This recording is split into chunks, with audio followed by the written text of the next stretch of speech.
लोगों को सभी बच्चों को बता रहा हूं, मेरे लिए सारे बच्चे बराबर है, भले वो बहुत अच्छा स्कोर करे या ना करे। आज भी कुछ बच्चों का मैसेज आया था, ठीक है, वो कह रहे थे कि सर हम लोग अच्छा सिलेक्शन नहीं हुआ, ठीक है, लेकिन वो तब भी पॉजिटिव थे और वो मेरे लिए बहुत अच्छी बात थी, ठीक है। तो मैं आप सभी लोगों को एक बात बोलूंगा कि एग्जाम से पहले जब आप 12-12 16-16 घंटे बैठ के पढ़ सकते हैं, ठीक है, तो दैट मींस वो सिटिंग कैपेसिटी आपके अंदर थी। मैंने लक्ष्य वाले जो भी पुराने बच्चे होंगे, मैंने आपको भी ये बात बोली होगी कि यार जब आप एग्जाम में बैठते हैं, एग्जाम से पहले 10-15 दिन की आपकी जरा एक बार पढ़ाई देखिए, तो आप 12-12 16-16 घंटे बैठ करके एक ही जगह पर अब आप मल्टीपल टॉपिक्स भी पढ़ रहे हैं, मल्टीपल क्वेश्चंस भी लगा रहे हैं, टेस्ट भी लगाने की सोच रहे हैं, रिवीजन की भी करने की सोच रहे हैं, लेक्चर भी खत्म करने की सोच रहे हैं। तो ये चीज जब आपके अंदर थी, इतना डिसिप्लिन और इतना अवेयरनेस आपके अंदर थी, तो ये चीज तो आपसे पहले से भी हो सकती थी, हाँ या ना? ये सुनो, और मेरी इस बात को बिल्कुल कह रहा हूं, गांठ बांध करके रख लीजिएगा, क्योंकि ये आपको सेकंड अटेम्प्ट के लिए काम आने वाली है। जिस दिन आपको ये रियलाइज हो जाए कि जो इस एग्जाम में जो रिक्वायरमेंट थी ना, वो आपके अंदर थी, लेकिन आपने वो चीज होनी नहीं दी, ठीक है। वही डिसिप्लिन टीचर स्टार्टिंग से कह रहा था कि यार यही एफर्ट्स अगर आपने स्टार्टिंग से मारे होते तो क्या आज आप रिलैक्स स्टेट में होते? हाँ सर होते। ये सुनो, आप मेरे को सारे बच्चे बता दीजिए कि यही जितनी एफर्ट्स आज आप लगा रहे हैं, जितने एनर्जी के साथ आप क्वेश्चंस भी कर रहे हैं, प्रेजेंट टॉपिक्स को भी देखने की कोशिश कर रहे हैं, यही अगर आपने 3-4 महीने पहले से स्टार्ट कर दी होती तो क्या आज आप बेटर सिचुएशन में होते? मैं ये नहीं कह रहा बहुत अच्छा होता, सिलेक्शन ही कंफर्म हो गया होता, नहीं, वो तो किसी का नहीं पता मेरे को, लेकिन बेटर सिचुएशन में तो होते, स्ट्रेस कंपैरेटिवली कम होता, है ना? यस। आज की डेट में अब पीछे से तो रिग्रेट नहीं कर सकते, फ्यूचर का तो थोड़ा बहुत प्लान कर सकते।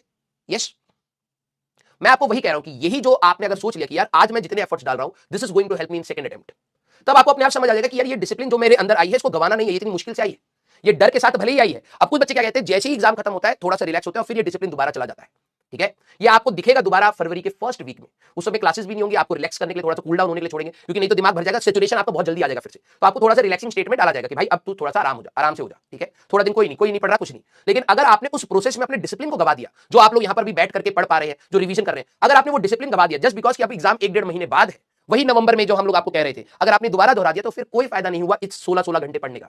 आपको एक डिसिप्लिन मेंटेन करना है, वो सीरियसनेस मेंटेन रखनी है, ठीक है। ये एग्जाम जाएगा, वो स्ट्रेस कम हो जाएगा, लेकिन स्ट्रेस कम होते हुए डिसिप्लिन कम नहीं होना चाहिए, ठीक है।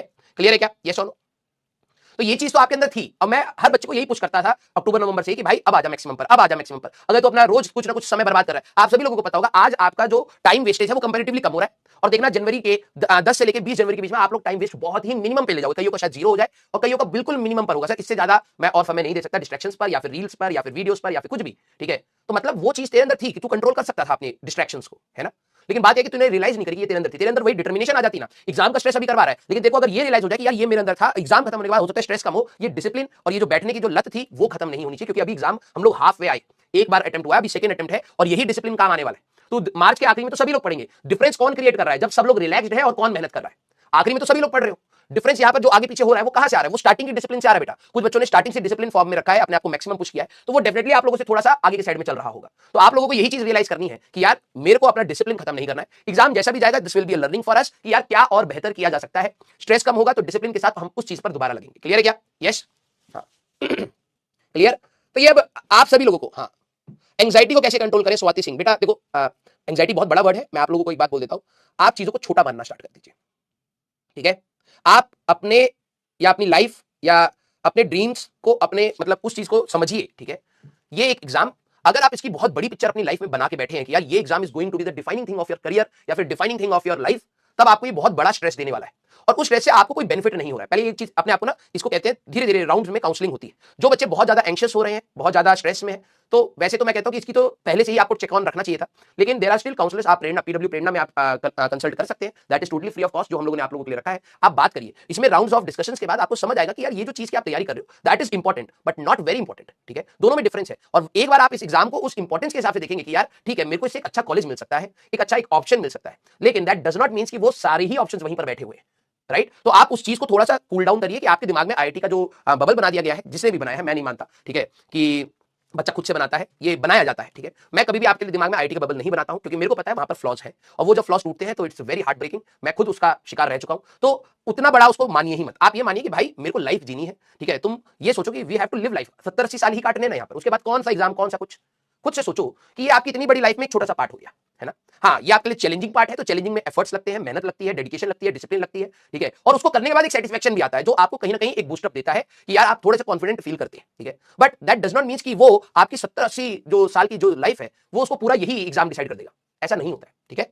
तो आप प्लीज इस चीज के ऊपर मान लीजिए कि आपकी लाइफ बहुत बड़ी है और आप लोग, हो सकता है आप में से कई सारे लोग अब्रॉड जाएं, कई सारे लोग घूमने, ठीक है, कई सारे लोग अच्छी अच्छी चीजें अटेन करेंगे लाइफ में, तो this is just a part और यहां से पॉजिटिव चीजें लेके ही हमें निकलनी है। क्लियर है क्या? यस, आइए। हाँ तो बेटा देखो, जिन लोगों ने इसको हाइप बना रखा है, मे बी शायद उनके दिमाग में भी उसका हाइप होगा, ठीक है। मे भी होगा या फिर नहीं भी होगा, मैं तो उस पर कमेंट नहीं कर सकता ना वो किस इंटेंशन से बता रहे। मैं बस आपको ये कह सकता हूं कि मेरे लिए ये एग्जाम में पढ़ाना क्यों एक अच्छी बात लगती है, क्योंकि ये एक चैलेंजिंग पार्ट है। And once you take a challenge ना कि यार एक कठिन चीज को करा जाए तो उसमें एक मजा आता है भाई। मैं आप लोगों को बता रहा हूं, आपको मैं 15 दिन छोड़ दूंगा ना, खाली छोड़ दूंगा, आप बोरियत से मर जाओगे। वो ज्यादा डिप्रेसिंग होता है। बिलीव मी, मैं रह चुका हूं उस फेज में कि जहां पर मेरे को कुछ नहीं करना है। 15-20 दिन के बाद आप एक ही चीज कर रहे हो, बैठे हुए मोबाइल चला रहे हो, ये वो फलाना ठिकाना, थोड़े से गाने सुन लिए, ठीक है, थोड़ा बाहर घूम के आ गए, उससे ज्यादा डिप्रेशन होता है। क्योंकि हम लोग वर्काहॉलिक हैं, हमें काम चाहिए भाई, कुछ ना कुछ करना चाहिए। अगर आप वो चीज हटा दो, आपको लग रहा है यार ये तो बहुत सारी चीजें होगी, अगर आपकी लाइफ से ये चीज हटा दूंगा, ये चैलेंजिंग पार्ट हटा दूंगा, आप 15 दिन रुक जाना, 15 दिन के बाद आपका माथा फटने लग जाएगा कि यार भाई मैं क्या करूं, रोज एक ही चीज कर रहा हूं, सारे लोग कुछ ना कुछ कर रहे हैं, तो वो एक अलग स्ट्रेस है। तो एटलीस्ट आप एक पॉजिटिव साइड के स्ट्रेस में जहां पर वेयर यू आर ग्रोइंग, तो आप ये चीज समझिए कि दिस इज अ चैलेंज जो आपको कहीं ना कहीं पुश कर रहा है फॉर बेटरमेंट, ठीक है। हाँ, अगर आपका एग्जाम अच्छा निकल जाता है तो अच्छी बात है, नहीं निकलता है तो बेटरमेंट से ही आप निकले। आप जिस तैयारी के लिए आए थे वहां से लेके एंड मोमेंट पर अगर आप अपना ग्राफ देखेंगे, कोई बच्चा ये नहीं बोलेगा, जिसने पढ़ा है कोई बच्चा ये नहीं बोलेगा भाई जब मैं इस एग्जाम की तैयारी में बैठा था उस दिन और आज के दिन में मैं खत्म ही हो गया, अनटिल अनलेस उसने खराब ही कर दिया हो, ठीक है। अगर उसने पढ़ा है तो डेफिनेटली उसका ग्राफ किसी का थोड़ा उठता है, किसी का ज्यादा उठता है, लेकिन ग्राफ तो ऊपर उठेगा, नॉलेज का उठेगा, कैपेसिटी का उठेगा, स्ट्रेस हैंडलिंग का उठेगा, मैनेजमेंट का उठेगा, अपने बारे में आप जानोगे कि आपके अंदर क्या बिगड़े, तो ये सारी लर्निंग होती है बेटा, क्लियर। हाँ, तो इतना लोड नहीं लेना है, बिलीव मी बेटा।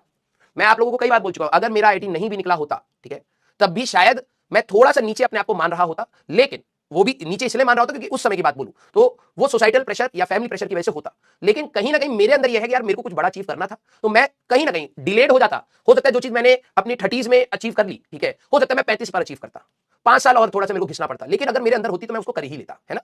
तो आप लोगों को भी ऐसे सोचना है कि ये बस थोड़ा सा टाइम फ्रेम का दिक्कत है कुछ लोगों का। जो अब आपको भी ये बात पता है कि जितने बच्चे आईटी में सिलेक्ट हो जाते हैं, क्या सबका प्लेसमेंट होता है? 20-30% अप्रोक्सीमेटली ऑन एवरेज तो अनप्लेस्ड ही गए ना यार, समझना। 10,000 बच्चे, 3,000 बच्चे, भाई छोटी बात नहीं होती, 3,000 बच्चे अगर अनप्लेस्ड निकल रहे हैं एक बहुत अच्छी डिग्री के साथ, उनके लिए तो और स्ट्रगलिंग पार्ट है। जब आप बाहर जाके डिग्री दिखाओगे कि यार मैं इतने अच्छे कॉलेज से निकला हूं, ठीक है, तो कहेंगे आपकी जॉब नहीं लगी, तो वो तो उसको और वैसे देखना स्टार्ट कर देंगे यार कि भाई तुम इतने अच्छे कॉलेज में थे, वहां तो सबका प्लेसमेंट हो जाता है, तुम्हारा क्यों नहीं हुआ। तो वो टैग लेकर के भी एक बहुत स्ट्रगल होता है बेटा, ठीक है। तो कहीं ना कहीं वहां पर भी तो एक पार्ट है ना भाई कि उन 3,000 बच्चों ने भी तो सोचा होगा ना यार मेरे को अच्छा मिलेगा।